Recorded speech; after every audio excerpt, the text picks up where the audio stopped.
అది ₹1,00,00,000 విలువైన వజ్రాల హారమని తన స్నేహితుడు చెప్పిన తర్వాత అతడు, అయ్యో నేను ఎంత పని చేశానో, అంత విలువ చేసే వజ్రం అది హారం అని నాకు తెలియక నేను ఇచ్చేసానే అని నోరెలబెట్టాడు ఆ స్నేహితుడు.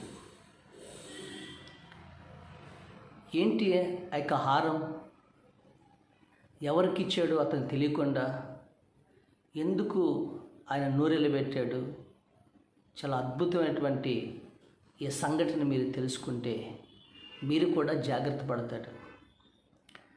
ఒక యవనస్తుడు ప్రతిరోజు ఉదయాన్నే ఆయన పార్క్కి వెళ్తూ జాగింగ్ చేస్తూ ఉండేవాడు. ఆ సమయంలో ఒక పెద్ద ఆయన ఈ యవనస్తుడికి పరిచయం అయ్యాడు. తర్వాత ఒక స్నేహితుల్లాగా మాట్లాడుకుంటూ ప్రతిరోజు వాళ్ళు పార్కులో కలుసుకుంటూ ఉండేవారు. అయితే ఈ యవనస్తుడు ఒకరోజు తనతో చెప్పాడు, అంకుల్ ఈరోజు నాకు మ్యారేజ్ ఫిక్స్ అయింది, పలానా రోజు నాకు మ్యారేజీ, మీరు తప్పనిసరిగా మా వివాహానికి రావాలని ఆహ్వానాన్ని పలికాడు ఈ యవనస్తుడు. అప్పుడు ఆ పెద్ద ఆయన తప్పనిసరిగా వస్తారు బాబు అని ఆ మ్యారేజ్కి వచ్చాడు. ఒక పాత హారాన్ని ఈ యవనస్తుడికి గిఫ్ట్గా ఇచ్చాడు. బాబు, ఇది నేను ఎంతగానో ప్రేమించుకున్న హారం, ఇది నా భార్యకి ఎంతో ఇష్టంతో చేయించిన హారం. నా భార్య లేదు, కానీ ఆ తర్వాత నిన్ను ఎక్కువగా ప్రేమిస్తున్నాను అని ఆ హారాన్ని తన ఆ యొక్క యవనస్తుడికి ఇచ్చాడు ఆ పెద్ద ఆయన. అప్పుడే చాలా థ్యాంక్స్ అంకుల్ అని చెప్పి అన్నాడు. తర్వాత మ్యారేజ్ అయిపోయింది. ఆ తర్వాత గిఫ్ట్లన్నీ కూడా రాసుకుంటూ ఉన్నాడు. అప్పుడు ఈ పెద్ద ఆయన ఇచ్చినటువంటి హారాన్ని తీసుకుని ఆ హారాన్ని చూశాడు, ఇదంతా పాతది అని దాన్ని పక్కన పడేశాడు.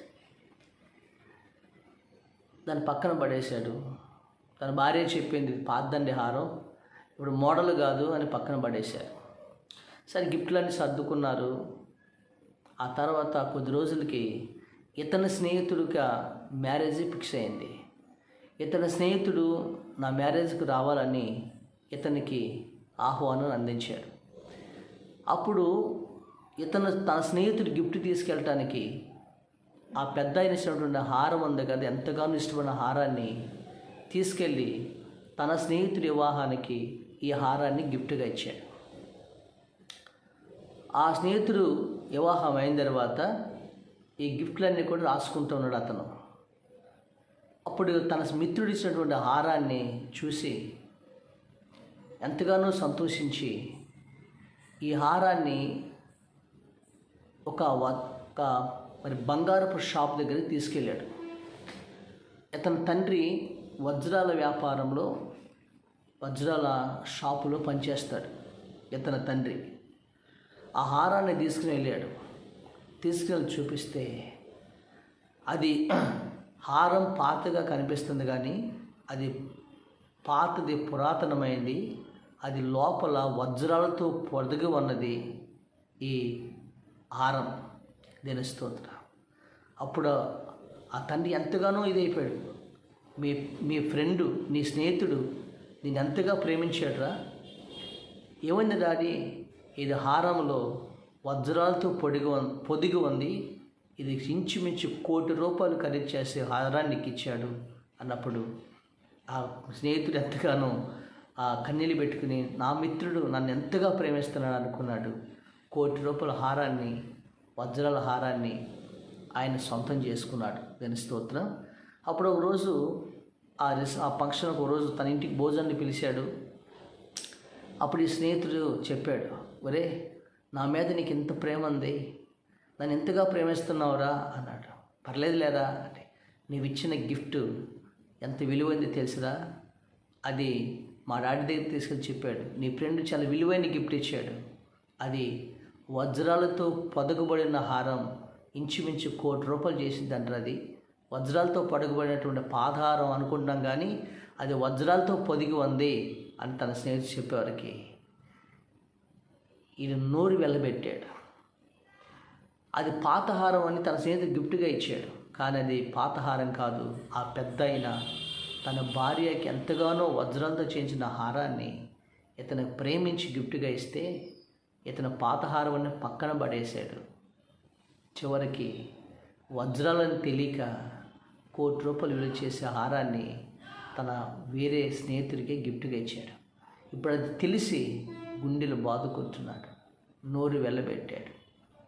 ఏం చేసి కక్కలేక మింగలేక దిగులుతో తిరిగి వచ్చాడు. అయ్యో ఎంత పని చేశాను, అంకుల్ నాకు ఎంతగా ప్రేమించి ఎంత మంచి హారాన్ని, నాకు వజ్రాలతో పొడిగిన హారాన్ని నన్ను ఎంతగా గిఫ్ట్గా ఇస్తే దాన్ని లెక్క లేకుండా పాత హారం అని దాన్ని నేను పడేశాను, ఎంత పని చేశాను, ఎంతగా చేజార్చుకున్నానని వచ్చి బాధపడ్డాడు. హల్లెలూయా. జ్ఞాపకం చేసుకోండి, అది అని గుర్తించలేపాడు యవనస్తుడు. ఆ పెద్ద ప్రేమను గుర్తించలేపాడు యవనస్తుడు, దాన్ని పక్కన పడేశాడు. చివరికి సమస్తాన్ని కోల్పోయాడు. ఈరోజు జ్ఞాపకం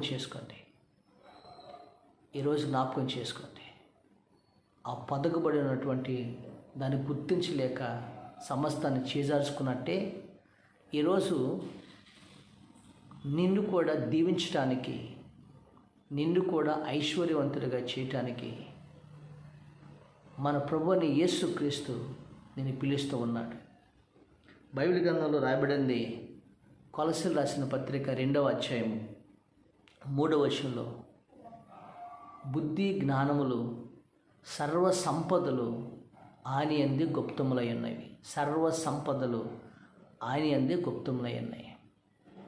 ఆయన అంటాడు, ఐశ్వర్యము ఘనత దేవుడిచ్చిన దానము. ఆ దేవుణ్ణి నువ్వు కలుగుంటే ఆయనలో అన్నీ కూడా నీ సొంతం అవుతాయి, నీ సొంతం చేయబడతావు. ఆ యేసు ప్రభువారిని నీ స్నేహితుడిగా నువ్వు చేర్చుకుంటే, నీ హృదయంలో ఆయనకి చోటిస్తే, ఆ దేవుడిలో ఉన్న అన్నీ కూడా, సర్వ సంపదలన్నీ కూడా, ఆరోగ్యమును, ఐశ్వర్యమును, దీర్ఘాయువును, జ్ఞానమును, తెలివిని అన్నీ కూడా నీ సొంతమవుతాయి. ఆయన ఇచ్చే నిత్య రాజ్యం కూడా నీ సొంతమవుతుంది. ఈరోజు ఆయన ప్రభు చెప్తున్నాడు, దేవుడు ఆయన మనల్ని ధనవంతులుగా చేయటానికి దేవుడు దరిద్రుడిగా మారిపోయాడు. ఆ యేసయ్యని నీ ఎదుటకు వచ్చిన నువ్వు త్రోసివేస్తున్నావు, నువ్వు ఆయన్ని నిరాకరిస్తున్నావు. ఏ రోజైనా సరే నీ దరిద్రత పోవాలంటే, నీ జీవితంలో ఆ సమస్తమైన బంధకాలు తెగిపోవాలంటే, ఆ యేసయ్యని నీ ఇంట్లోకి, నీ హృదయంలోకి ఆహ్వానించు. ఆ యేసయ్య నీ స్నేహితుడిగా చేసుకో. అబ్రహాము దేవుణ్ణి స్నేహితుడిగా చేసుకున్నాడు.